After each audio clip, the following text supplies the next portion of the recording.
Hello everyone, and welcome to a critique of the Lord of the Rings movie trilogy. In this series, I'll be pointing out all of the issues I found in the films and try to prove them with visual references. I will be moving through the films chronologically and jumping to different points in time in order to support my points. This series will be split into 3 different parts, with 1 part per movie. This is my critique of the Fellowship of the Ring, so let's get right into it. The first issue I have with the films is how Sauron is first defeated. He's wearing armor that covers his hands, and a seal door cuts right through it and takes his fingers off. Now, I don't know what type of armor Sauron is wearing, but it should be able to stop a sword from cutting off his fingers, because that is what armor is supposed to do. After getting his fingers chopped off, Sauron for some reason explodes. Is this because the ring wasn't being worn by him? That wouldn't make sense, because when he was forging the ring, he wouldn't have been wearing it, and so as soon as he poured part of his soul into it, he should have blown up. Is the rule of the ring cannot be separated from the part of his body that is actively pumping blood? What if he tripped and it fell off? Would he just blow up then? If the argument is that he blows up because getting his fingers cut off kills him, then that's pretty dumb. Getting 4 fingers cut off with one hand probably won't kill someone, and if it for some reason did kill Sauron, why does he explode? I don't get why Sauron blows up, and I don't get how he dies, but these things cause everything. Because if he had lived, he would have killed Isildur, put the ring back on, and then taken over Middle-earth. Later in the film, when Gandalf is sending Frodo and Sam on their quest, he just leaves them in the middle of the woods, unarmed and by themselves. At this point, Gandalf knows that Sauron knows the ring is in the Shire. He also knows Sauron is looking for the ring, and that he needs it to achieve his goal. He apparently expects Sauron to not send the ringwraiths, which is odd because they are his most effective servants. When talking with Saruman, Gandalf seems shocked that the 9 have reached the Shire when that's actually rather slow. Gandalf went all the way from the Shire to Minas Tirith, and sometime after that learned that Sauron knew where the ring was. Then he went all the way back to the Shire, and then to Isengard. In all that time, the ringwraiths traveled from Minas Morgul to the Shire. Gandalf should expect the ringwraiths to be sent, so at the very least arming Frodo and Sam would help, but the best course of action would be staying with them.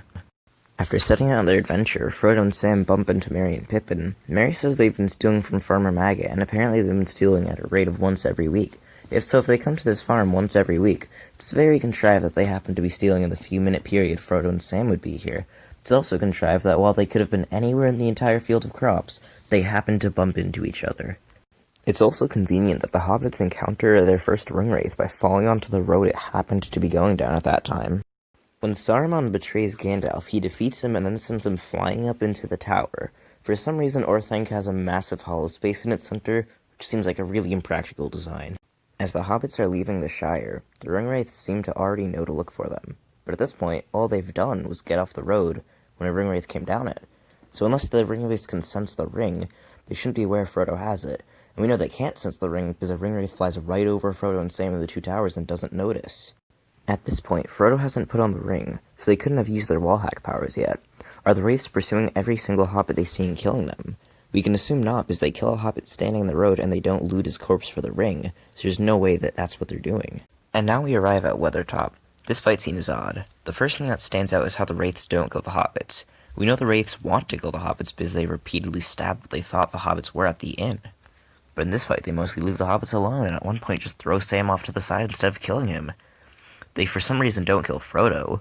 Instead of just taking the ring from him, they reach out their hands and wait for him to slowly raise up the ring.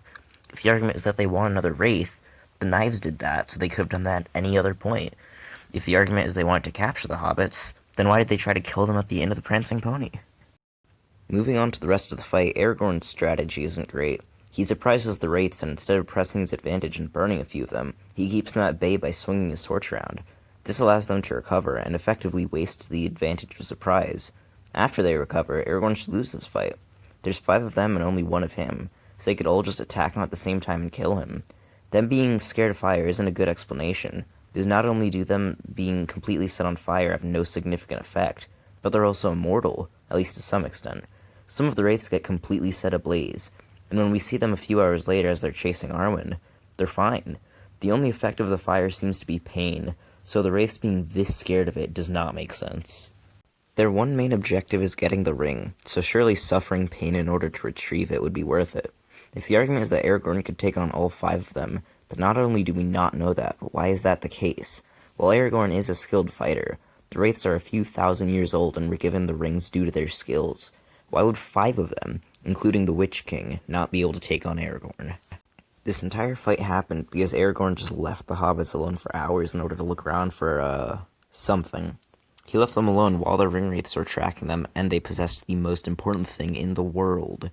He also happened to return at the exact moment he needed to in order to save them. When the wraiths are chasing Arwen and she causes the river to flood, all of the wraiths see the flood coming and decide to try to outrun it instead of getting out of the river and waiting for the flood to stop so they can cross the river, kill Arwen, and take the ring. When the Fellowship sets out from Rivendell, I have to ask, what is their plan? They decide to go south and make for the Gap of Rohan, and if that doesn't work, they'll go over Khadras. They for some reason choose this plan instead of going over the mountain pass right next to Rivendell, which is what Bilbo used to get over the Misty Mountains in both the films and the book. Let's look at the Fellowship's equipment. Boromir, Frodo, and Gimli all seem to have armor, and for some reason nobody else does. Why do only 3 of them have armor? Even if they're all very skilled, they could still use armor. As far as the Fellowship knows, Frodo doesn't even have any, and he's the very important one, so they should at least have given him some. But I guess we needed the surprise moment of the Mithril armor in Moria. Why do Merry and Pippin come along on the quest? Wouldn't it be more advantageous to bring along some more qualified people? They don't bring along many talents, and they mess up multiple times when the Fellowship is trying to be stealthy, the biggest instance of which is in Moria. They could be useful as Ringer sisters, but in basically every other situation they would be completely useless. Why did nobody in the Fellowship prepare for the quest by studying maps or at the very least going over their plan? The line where Frodo asks which way Mordor is serves as a great joke, sure, but it shows just how little he's prepared for this quest. The Fellowship seems mostly unclear on where they're going, how to get there, and what they're doing. My first issue with the entire Moria sequence is how there's just a random kraken outside the door and it closes it so they can't go another way. I have no idea why it's here, how it got there, what it's doing, anything like that, but it sort of causes Gandalf to die, nothing bad. Another issue is how when Gandalf is showing off the Mithril, he creates a lot of light, but later he admits that light is a risk, so here he does it just to show off some shiny metal. Later he risks light to show off the Great Hall, so I suppose it's consistent that he's risking being spotted and killed by goblins in order to give the others a good view, which is just really risky. Continuing through Moria, the goblins mobilize incredibly quickly. They hear the skeleton fall down the well, and within a minute, they're armed, armored, grouped up, and rushing to kill the Fellowship. For some reason, only the goblins in the burial chamber are rushing to see what the sound was, even though when the Fellowship leaves the burial chamber, a few thousand orcs pour out of the walls, ceiling, and floor. What were these guys doing when their friends went to investigate the noise? These guys are also armed, armored, and grouped up for some reason. When the orcs break into the tomb and the Fellowship rushes to fight them, the hobbits actually do pretty well. They're killing orcs, blocking blows, and dodging strikes. Sam even takes out a few orcs with a frying pan. Other than the one wearing armor, they don't even get hit, and this is the second time they've fought in combat after maybe a few weeks of training. Once the troll enters the fight, it hits Boromir so hard he flies 20 feet and smashes into a stone wall. He's completely fine after this, of course, but his chest and his back should be just crushed. Later in the fight, the cave troll stabs Frodo in the chest with a giant spear. Frodo's armor blocks most of the blow, and he doesn't get hurt.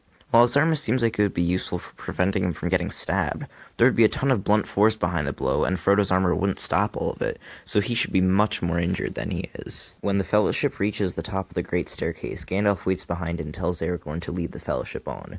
I took him saying this to mean that Gandalf was going to stay at the top of the stairs to try to hold back the Balrog, but nothing changes, and he leads them on himself anyways. The Fellowship begins jumping over the small gap, and for some reason they don't send Frodo first.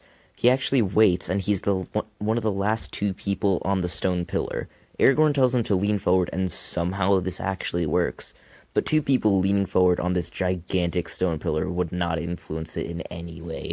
In Lothlorien, Galadriel tells Frodo that even the wisest cannot predict what will be seen in the mirror, and then a minute later she's like, yeah, I know what you saw. Celeborn tells them that they are somehow being tracked. At this point, they've just left Moria and entered Lothlorien, so how would anyone be tracking them? I assume the line is referring to the Uruk-hai, but they just set out and they have no way of tracking the Fellowship as far as we know. How exactly does Saruman get his Uruk-hai? We know that orcs are created by twisting and torturing elves, but Saruman seems to find thousands of them underground in little mud pods. He apparently breeds orcs with goblin men, and this for some reason means that Uruk-hai are stronger, can withstand sunlight, are born as skilled fighters, can smell people from miles away, can travel great distances at speed, and are born as adults. This makes very little sense, and this is how Saruman creates the main threats of the end of the first film and the entire second one. Another issue with the Uruk-hai is how they set out from Isengard when the Fellowship was still in Lothlorien, and they catch up to the Fellowship a few days after the Fellowship was set out. So somehow they've traveled the massive distance from Isengard to Amon Hen in the time it took the Fellowship to go downriver to Amon Hen, when the Fellowship were using boats and the Uruk-hai were on foot. They somehow knew the Fellowship was in Lothlorien, and they somehow knew the Fellowship had gone downriver and then arrived at Amon Hen. As the Fellowship is going downriver, the Uruk-hai are on the east shore, and we know this because the Fellowship looks left when they hear the Uruk-hai, and they're going south, so left would be east. So how did the Uruk-hai get to the east shore?